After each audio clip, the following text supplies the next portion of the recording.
Bien, mis hermanos, vamos a meditar en la palabra en estos capítulos 1 y 2 de Mateo. Quiero comenzar por decirle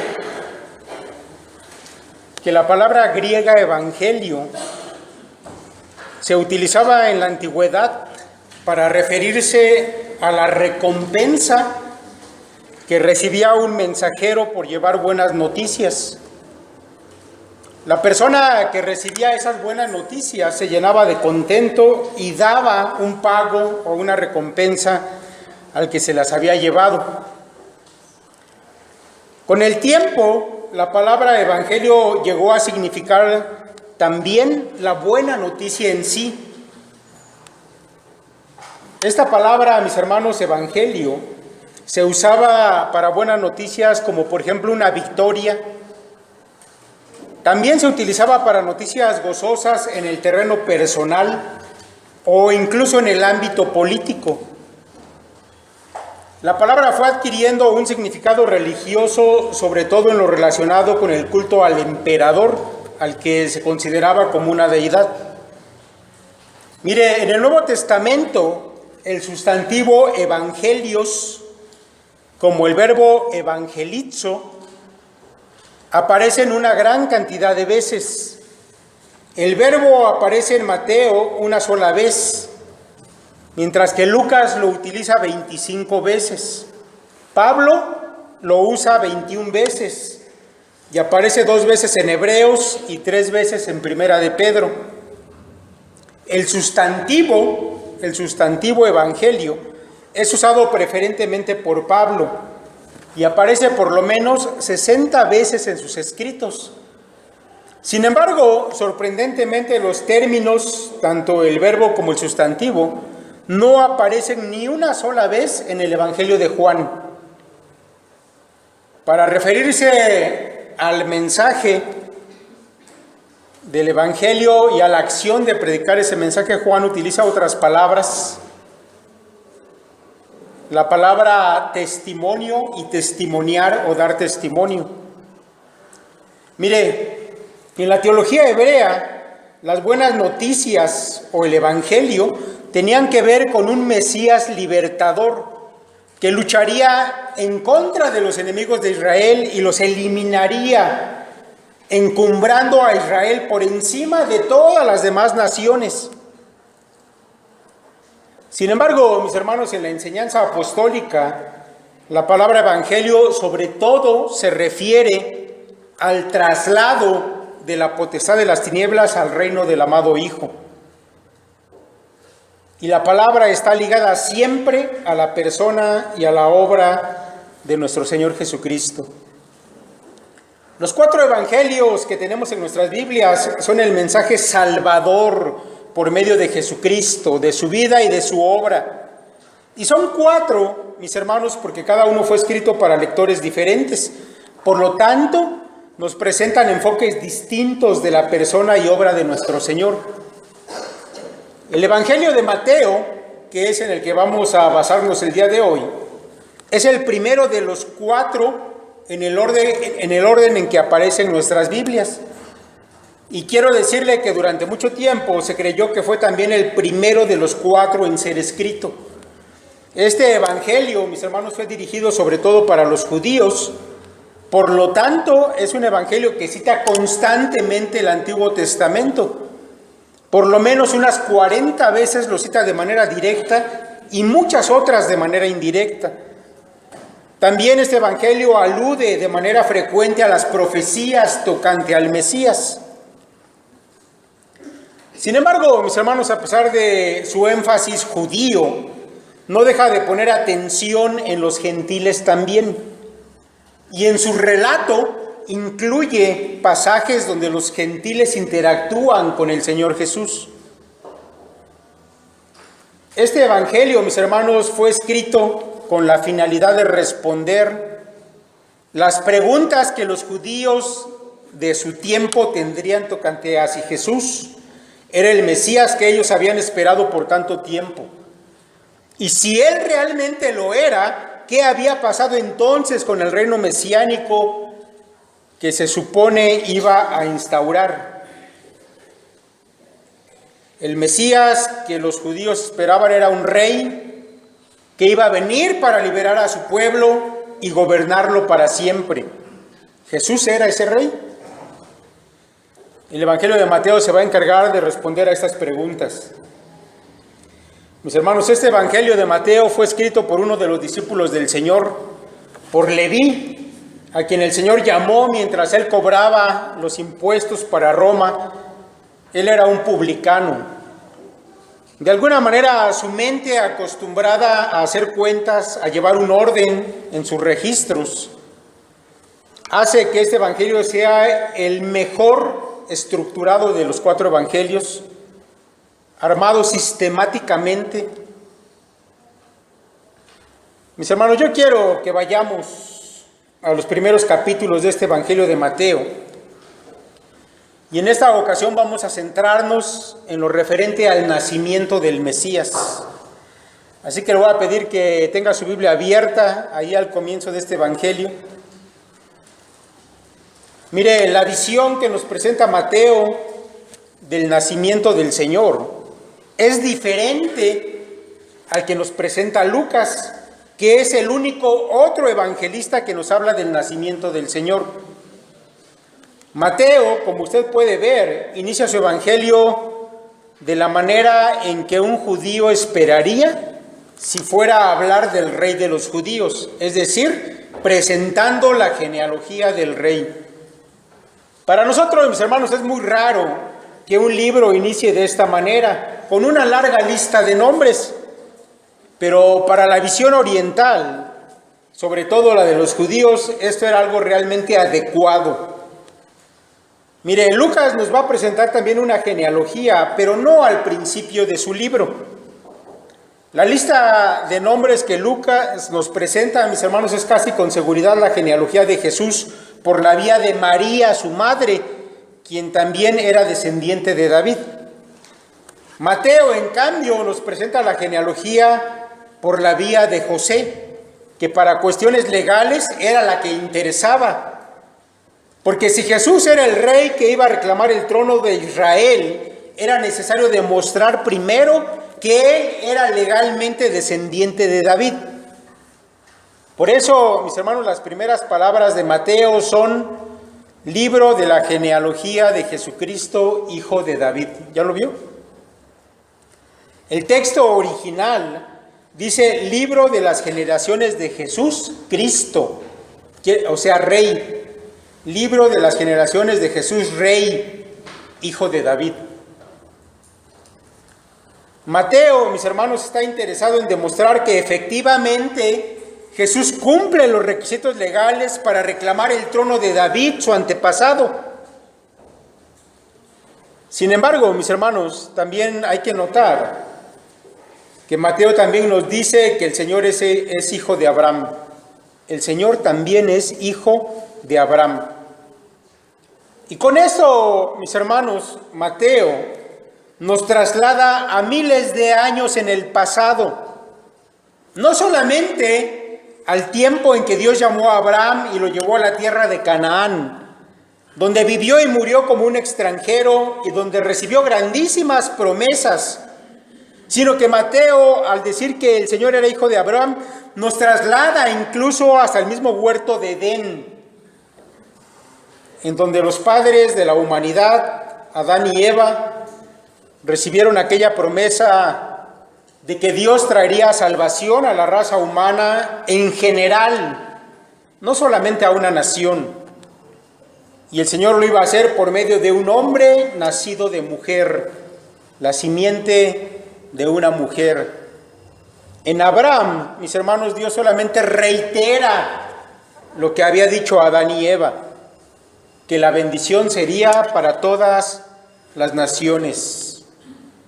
Bendeciré a los que te bendijeren, y a los que te maldijeren, maldeciré, y serán benditas en ti todas las familias de la tierra. Mis hermanos, a mí me parece claro que Mateo desde el principio tiene en mente un propósito, sobre todo, mis hermanos, salvífico, en la persona del Mesías. Pero mis hermanos, no era salvífico como los judíos de su tiempo lo pensaban. No era de sus enemigos políticos de quienes el Mesías venía a liberarlos, sino de algo mucho peor. Él venía a liberar a los hombres del pecado, de aquella catástrofe que se originó allá en el Edén con Adán y Eva.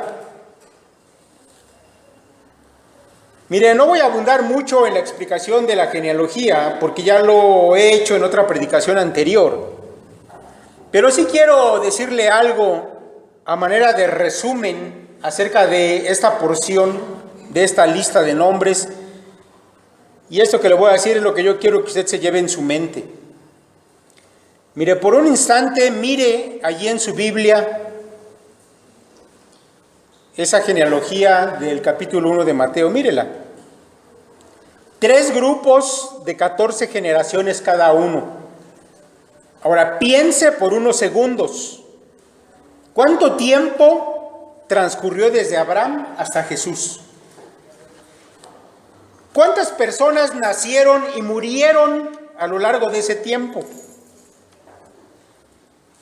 ¿Cuántos peligros de desaparecer enfrentó esa línea que comenzó en Abraham y ahora está culminando en el Mesías?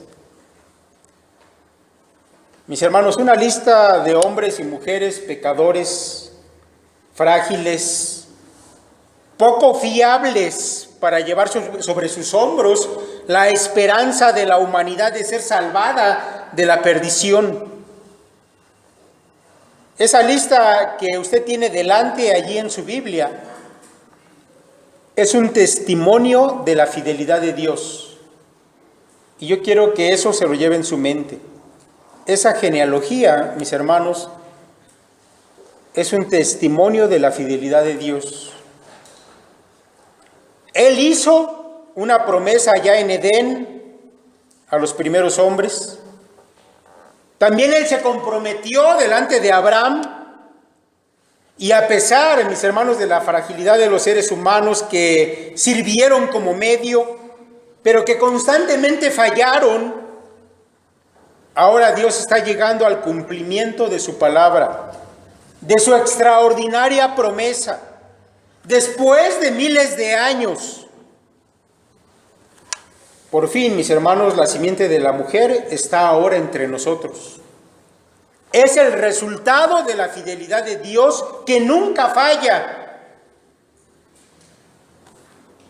Todos los hombres y mujeres que aparecen en esa lista fallaron. Abraham, David, Rahab, Betsabé, no sé, todos los que aparecen allí. Pero ahora Dios está llegando al cumplimiento de su promesa porque Él es fiel. Tenemos un Dios fiel. A pesar, mis hermanos, de la falibilidad del hombre, Dios es fiel. El apóstol Pablo dice, si fuéramos infieles, Él permanece fiel. Él no puede negarse a sí mismo. Y eso, mis hermanos, es lo que representa esta lista. Quiero que se lleve eso en su cabeza.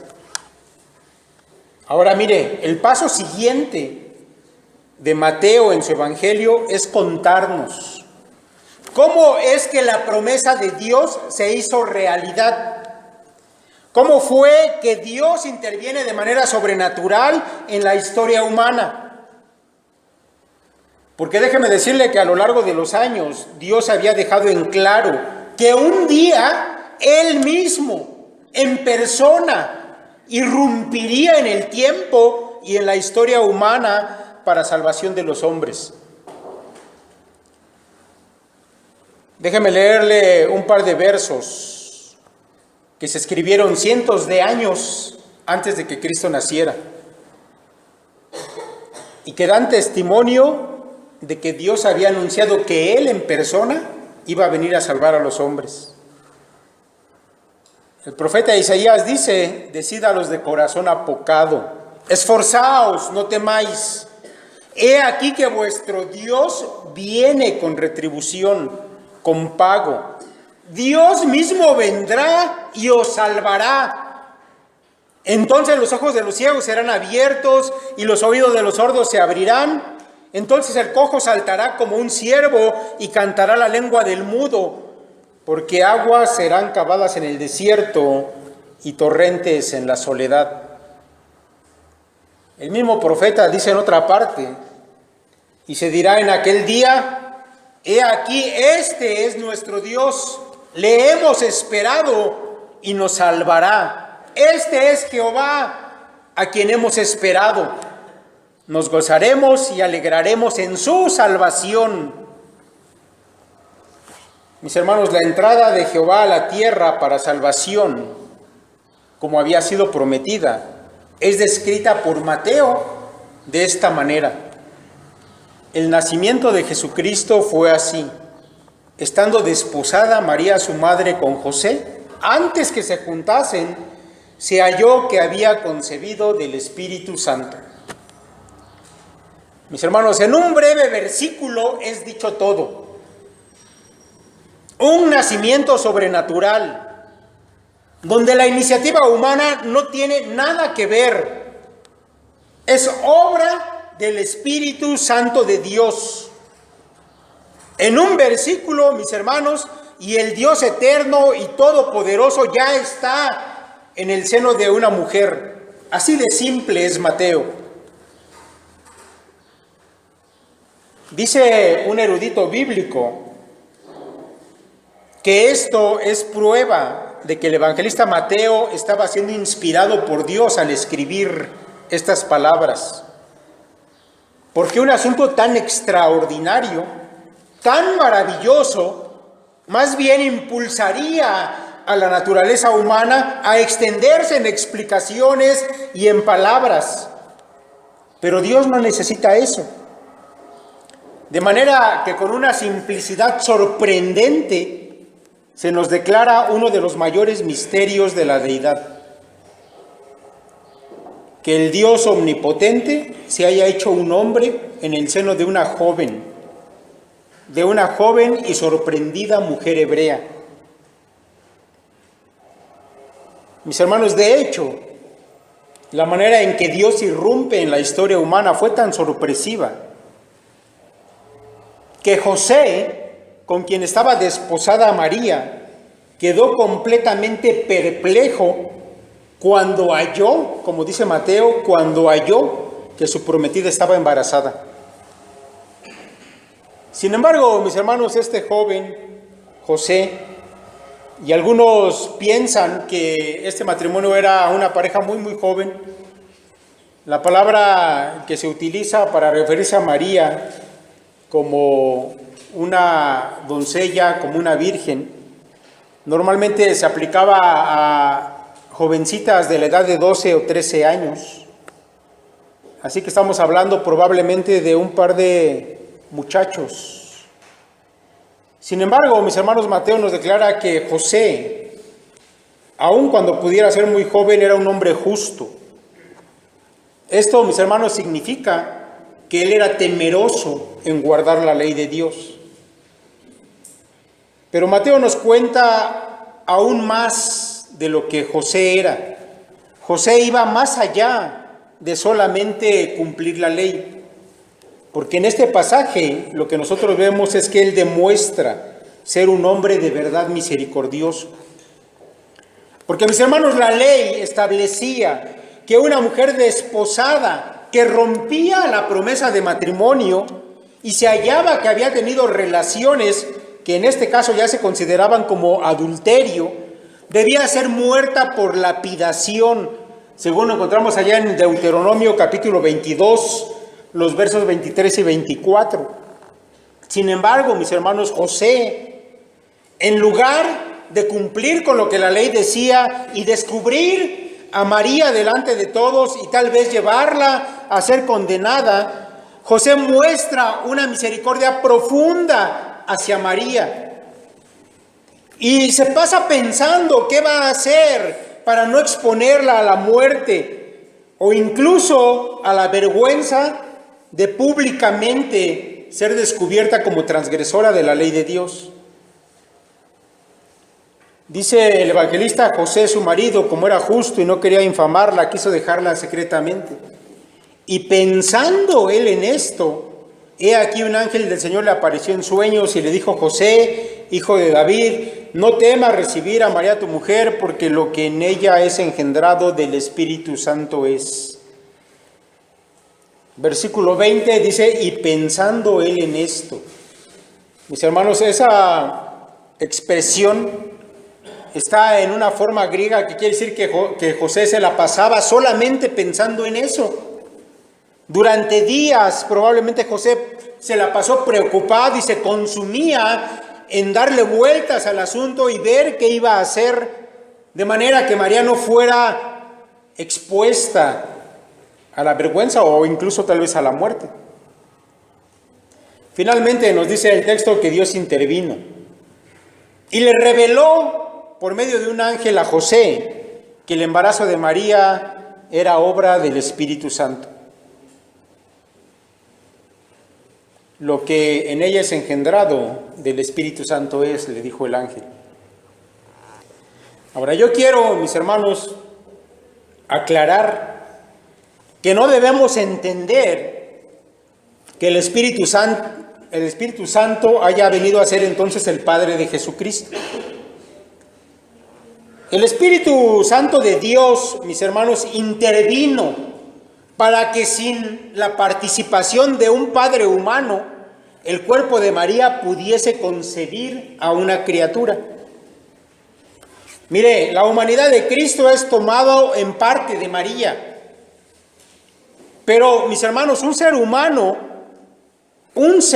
solamente aporta la mitad de la información genética que se requiere para la formación de un nuevo ser.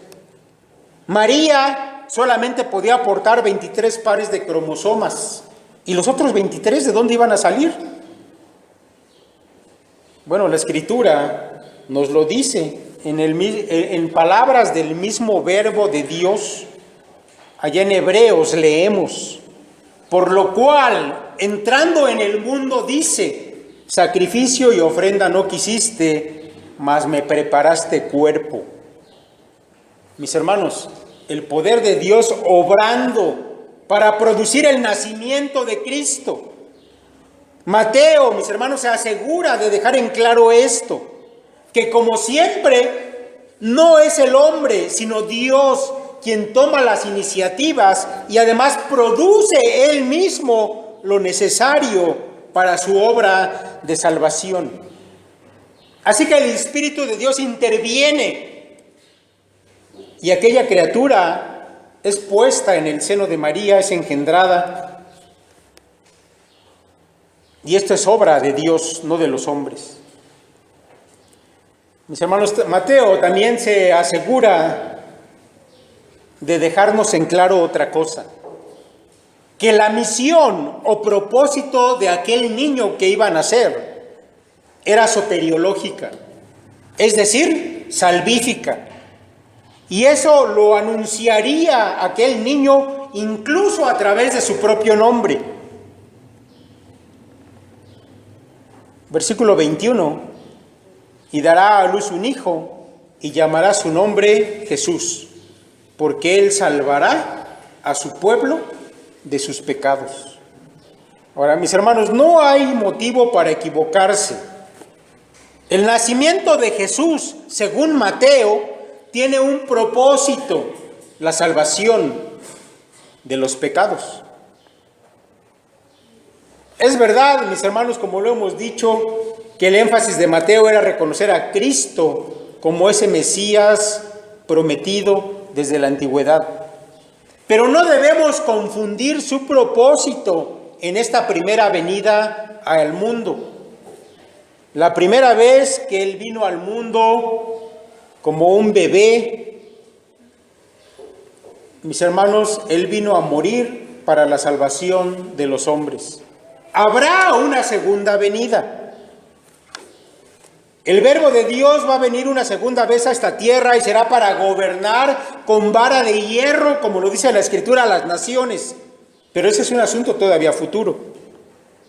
Él es el Rey que había de venir, pero la primera ocasión vino para morir en la cruz.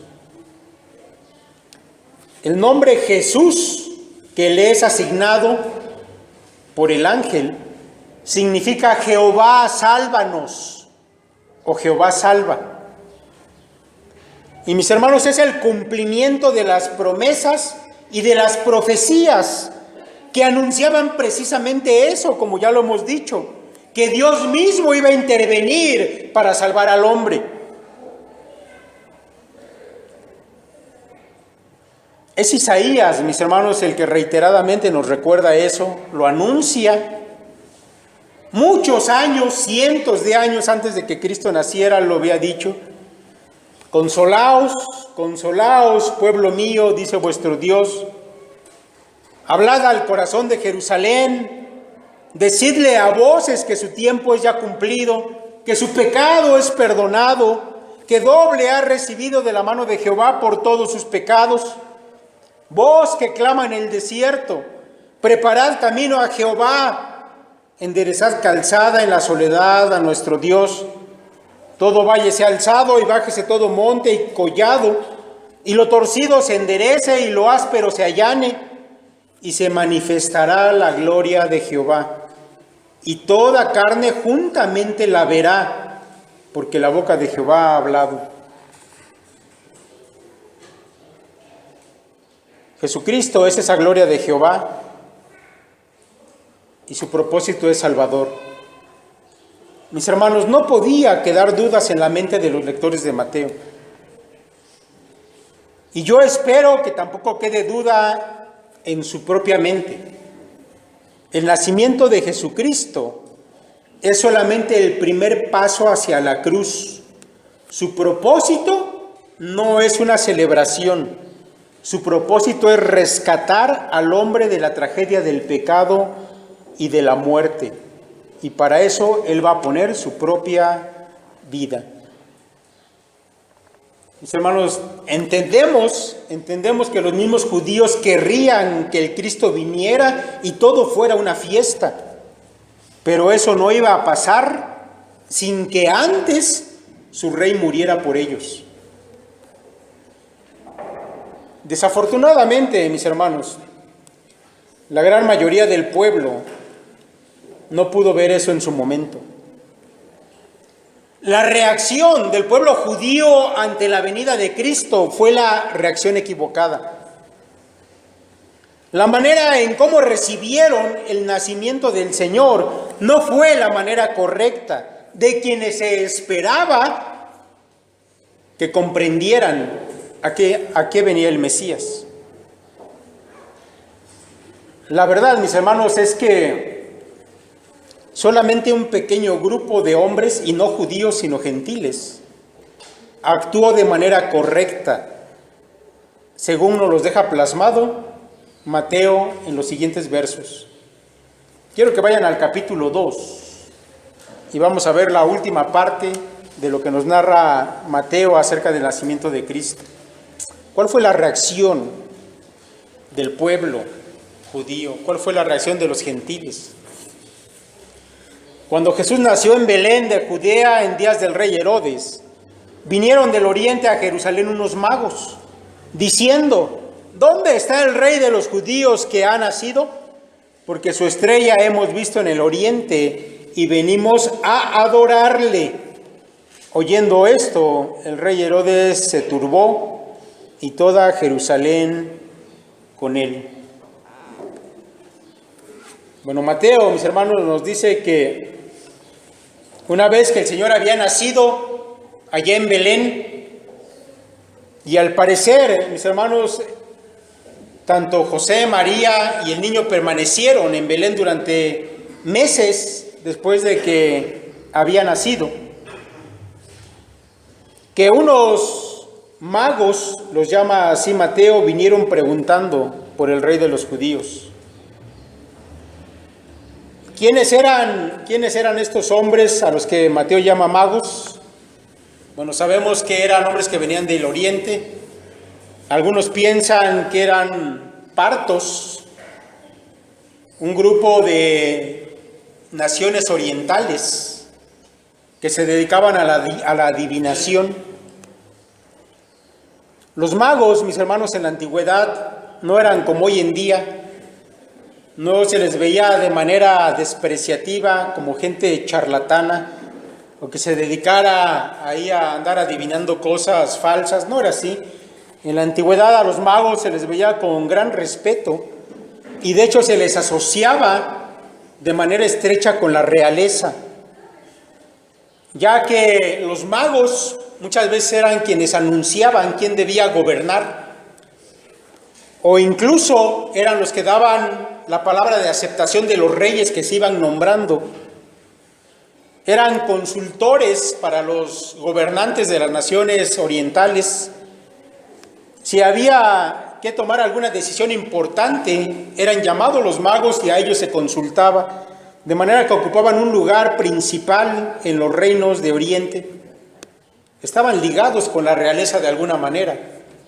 Tal vez por eso a estos magos también se les ha llegado a llamar reyes, por su asociación y por la importancia que tenían. Ellos vinieron y comenzaron a preguntar: ¿dónde está el rey de los judíos que ha nacido? Mis hermanos, ellos llegaron a Jerusalén, no llegaron a Belén. El niño estaba ya en Belén, habían pasado ya meses de que había nacido. Pero ellos llegaron a Jerusalén por una razón, porque Belén era una aldea pequeñita, no sé, tal vez de 100 o 200 personas a lo más. En cambio, Jerusalén era una ciudad muy grande y ahí estaban los palacios de los gobernantes. Así que aquellos magos seguramente fueron con la idea de que allí en el palacio es donde iban a encontrar al rey de los judíos. Y la manera en que está escrito el versículo 2 dice: diciendo, ¿dónde está el rey de los judíos? La forma del texto griego nos quiere decir que ellos anduvieron dando vueltas y preguntando durante algún tiempo. Así que la ciudad se enteró y el rey Herodes también se enteró. Ahora, es probable, mis hermanos, que estos magos no hayan venido solos. Traían, sin duda, gente que les venía custodiando, traían esclavos. Y no eran 3, como nos los pinta la tradición, probablemente eran muchos más.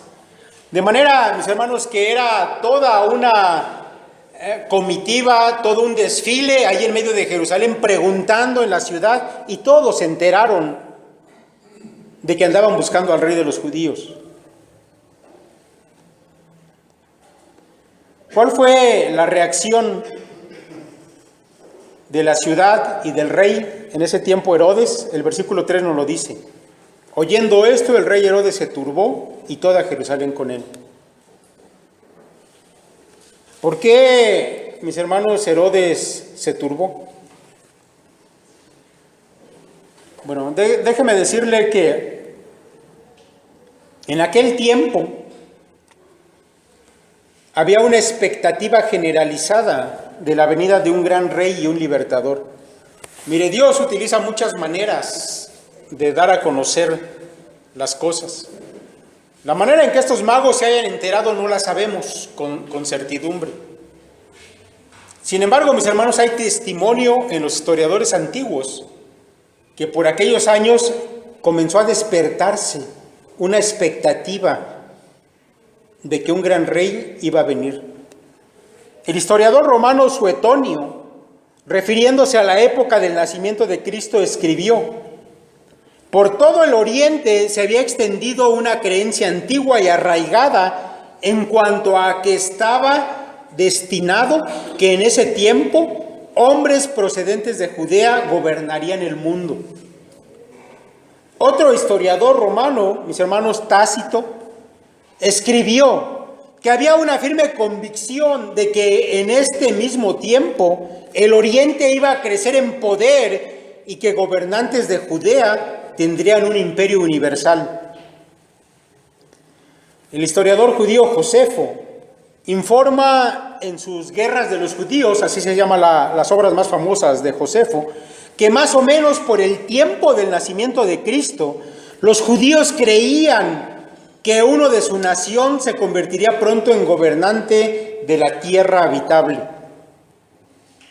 Así que rumores habían surgido por aquellos años acerca de que un judío se iba a levantar para gobernar a las naciones.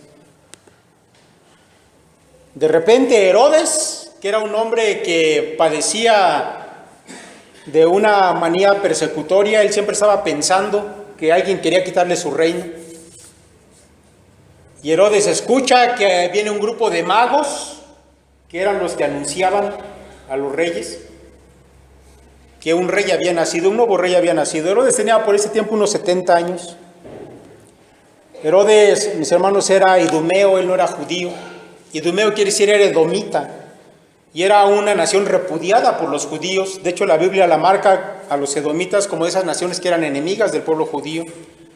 Sin embargo, Herodes, por sus asociaciones con la nación romana, había logrado que se le instalara como rey allí en Judea. Pero los judíos siempre lo habían rechazado.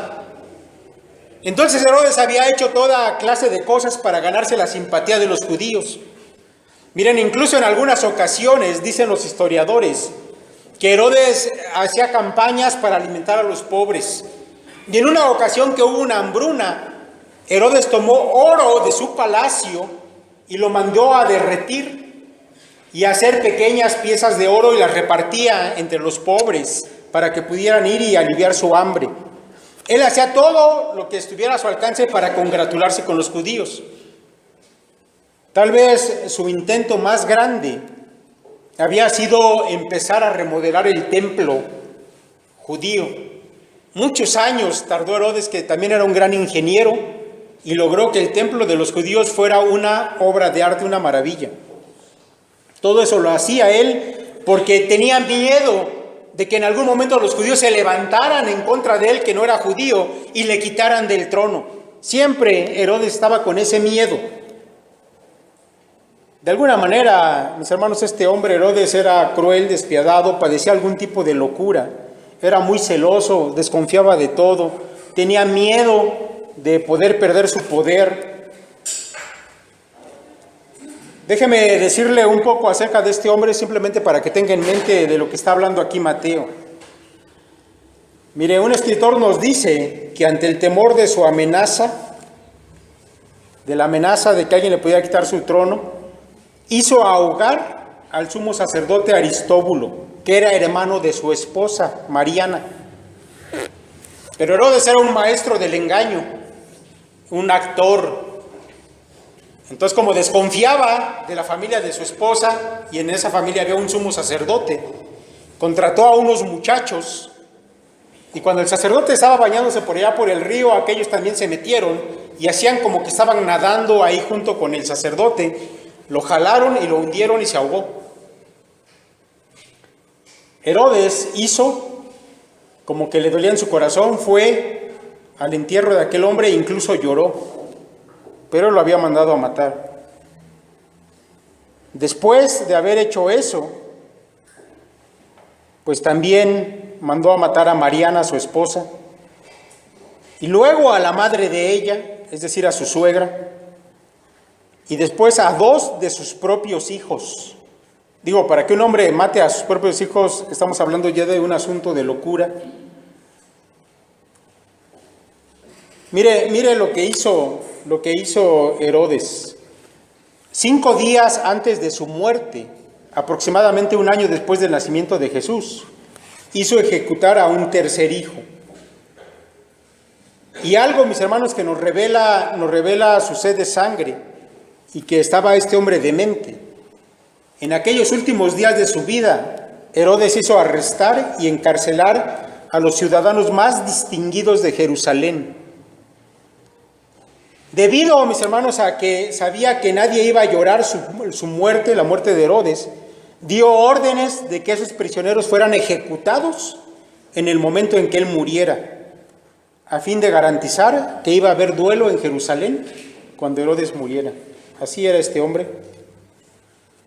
Así que imagínese nada más la inquietud que sintió cuando aquellos magos estaban preguntando dónde había nacido el rey de los judíos. ¿Por qué causa, mis hermanos, también aquella ciudad de Jerusalén se inquietó? Dice Mateo que no solamente Herodes, sino también la ciudad. Bueno, hay quienes sugieren que la ciudad ya conocía a Herodes de muchos años. Había gobernado por más de 40 años allí. Y sabían que si había algo que lo inquietara a él, ellos iban a pagar las consecuencias. Así que la ciudad se alarmó cuando se dieron cuenta de que había unos hombres preguntando por un rey. Y dijeron, ¿qué va a hacer Herodes cuando se entere que andan buscando a un rey? Si siempre ha sido su mayor preocupación, hasta sus hijos han matado. Algo va a pasar. Así que la ciudad se conmovió. Ahora yo quiero decirle a mis hermanos que la conmoción por el nacimiento de Cristo en Herodes y en Jerusalén no fue de gusto porque hubiera nacido el Mesías, sino fue de preocupación por su propio bienestar. Y eso pasa. Mire, cuando no entendemos, mis hermanos, a qué vino Cristo, la manera en que reaccionamos ante su persona, y en este caso ante su nacimiento, suelen ser de maneras incorrectas. Aquellos hombres se preocupaban por su propio bien. ¿Qué nos va a pasar ahora que hay un nuevo rey? Pero mis hermanos, eso no ha cambiado. La gente el día de hoy, cuando le hablas del nacimiento de Cristo, lo mira en su beneficio, pero material. Ah, qué bueno que nació Cristo. Tenemos días de vacaciones. Qué bueno que nació Cristo. Vamos a tener pavo, pierna, no sé, lo que quieran. Lo que me importa es mi beneficio. ¿Esa es la reacción que debería haber ante el nacimiento de Cristo? Eso simplemente, mis hermanos, es no haber entendido el propósito de su nacimiento. Versículo 4, y convocados todos los principales sacerdotes y los escribas del pueblo, les preguntó dónde había de nacer el Cristo. Ellos le dijeron, en Belén de Judea, porque así está escrito por el profeta, y tú, Belén, de la tierra de Judá, no eres la más pequeña entre los príncipes de Judá, porque de ti saldrá un guiador que apacentará a mi pueblo Israel. Herodes, mis hermanos, inmediatamente manda a traer a los entendidos de las profecías. Él tenía a su disposición el Sanedrín. También, mis hermanos, tenía un grupo de escribas expertos en la palabra que llamó, y a ellos no les costó ningún trabajo, ni siquiera yo creo que tuvieron que desenrollar algún rollo. Ellos conocían de memoria las profecías. ¿Dónde iban a nacer el Mesías? En Belén.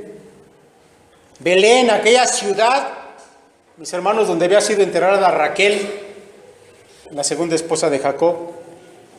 Belén, donde había nacido y crecido David, donde había cuidado a sus rebaños y donde también había sido ungido como rey. Para el tiempo, mis hermanos, de Herodes, de que estamos hablando, esa ciudad ya era conocida como la ciudad de David. Así que la respuesta llega de inmediato a Herodes. Él ya sabe dónde iban a nacer. Y ahora vea lo que pasa en el verso 7. Dice, entonces Herodes, llamando en secreto a los magos, indagó de ellos diligentemente el tiempo de la aparición de la estrella. Ya sabe dónde va a nacer el Mesías. Ahora llama a los magos a una segunda reunión y de manera diligente, es decir, insistente, una y otra vez, casi los sentó y los interrogó acerca del tiempo en que había aparecido la estrella. ¿Por qué hacía esto Herodes? Porque sabía dónde iba a nacer el Mesías, pero no sabía qué edad tenía. Así que él quería saber a quién tenía que buscar. Ya sabía dónde. Ahora, a quién tenía que buscar, qué edad tenía. Dice la Escritura que después de haberlos interrogado, dice, los envió a Belén y dijo, id allá y averiguad con diligencia acerca del niño, y cuando la halléis, hacedmelo saber, para que yo también vaya y le adore. Ellos, habiendo ido al rey, se fueron, y aquí la estrella que habían visto en el oriente iba delante de ellos, hasta que llegando se detuvo sobre donde estaba el niño. Mis hermanos, aquellos hombres salieron del interrogatorio de Herodes, y entonces la estrella comenzó a moverse. Es algo inusitado, sobrenatural. Hay quienes piensan que esa estrella era una conjunción de planetas. Otros piensan que era Júpiter, que en algunos momentos del año se ve muy grande, y que en las supersticiones antiguas Júpiter anunciaba el nacimiento de los reyes. John MacArthur sugiere que aquella estrella que vieron los magos no era otra cosa sino la Shekinah de Dios, la gloria de Dios, que se movía hacia donde estaba el niño. Realmente Belén, mis hermanos, no estaba muy lejos de Jerusalén, estaba a unos 8 kilómetros de distancia. Así que lo que tuvieron que caminar realmente fue breve. Llegaron ellos a ese lugar donde la estrella se detuvo. Dice el versículo 10, y al ver la estrella se regocijaron con muy grande gozo, y al entrar en la casa vieron al niño con su madre María, y postrándose le adoraron, y abriendo sus tesoros le ofrecieron presentes, oro, incienso y mirra. Mis hermanos, un grupo de gentiles que no conocían la ley de Dios, a ellos no les habían sido dados profetas. Sin embargo, ellos al ver aquella estrella sabían que anunciaba algo, y ellos fueron y encontraron al niño, al Mesías, y la Escritura dice que le adoraron en primer lugar y luego le ofrecieron ofrendas. No fue el pueblo judío. ¿Qué pasó con esos escribas que llamó Herodes y les preguntó acerca de dónde había de nacer el niño y sabían que los magos ya lo andaban buscando? No hicieron nada. La reacción, mis hermanos, de Herodes fue hostil, y la reacción de los escribas fue de indiferencia. La reacción de la ciudad de Jerusalén ante el nacimiento del Mesías, mis hermanos, fue no hacer nada, solamente se preocupaban de su bienestar. Y este grupo de gentiles, magos, hombres que venían de una nación pagana, ellos sí encontraron al Mesías. Dice la Escritura, pero siendo avisados por revelación en sueños que no volviesen a Herodes, regresaron a su tierra por otro camino. De una manera hermosa, dice el comentarista español Pérez Millos, dice, no lo tomen como literal, es solamente una manera reflexiva. Decir que aquellos magos vinieron por un camino y encontraron a Jesús, y una vez que lo encontraron, se fueron por otro diferente. Porque nadie que llega por un camino y se encuentra al Señor puede volver a lo mismo. Es necesario que su camino cambie. Estos hombres se encontraron al Mesías y su reacción fue la correcta: adoración y ofrenda. Mis hermanos, esa debe ser nuestra reacción cuando vamos a esta parte de la Escritura, y uno de los grandes misterios de la deidad se nos revela, y estamos frente a la encarnación del Verbo Divino, y ante el propósito de salvación de los pecados de la humanidad. No podemos hacer otra cosa sino, mis hermanos, venir a adorar a nuestro Dios por su gracia hacia nosotros. Tenemos que saber que el propósito, mis hermanos, de aquel nacimiento extraordinario era llegar a la cruz y salvarnos de nuestros pecados. Ese, mis hermanos, es el enfoque de Mateo acerca del nacimiento de Cristo. Vamos a dejarle por ahora hasta aquí. Llevémonos esto en nuestra mente, mis hermanos, y reflexionemos en ello. Vamos a orar. Padre, te damos muchas gracias porque tu palabra, Señor, es emocionante, es extraordinaria, Señor, al revelarnos los propósitos que desde la eternidad tú tenías, Señor, de enviar a tu Hijo a este mundo para salvarnos de nuestros pecados. Señor, permite que no perdamos de vista esto, que ningún motivo, Padre, egoísta, ajeno a tu palabra, entre en nuestra mente. Que podamos, Señor, comprender en estos días cuál, Señor, es el propósito de que hayas enviado a tu Hijo Jesucristo a este mundo. Gracias, Padre, por tu palabra, por tu gracia, por la salvación que tú nos has dado. En el nombre de Cristo Jesús, nuestro Señor y Salvador, te lo agradecemos todo. Amén.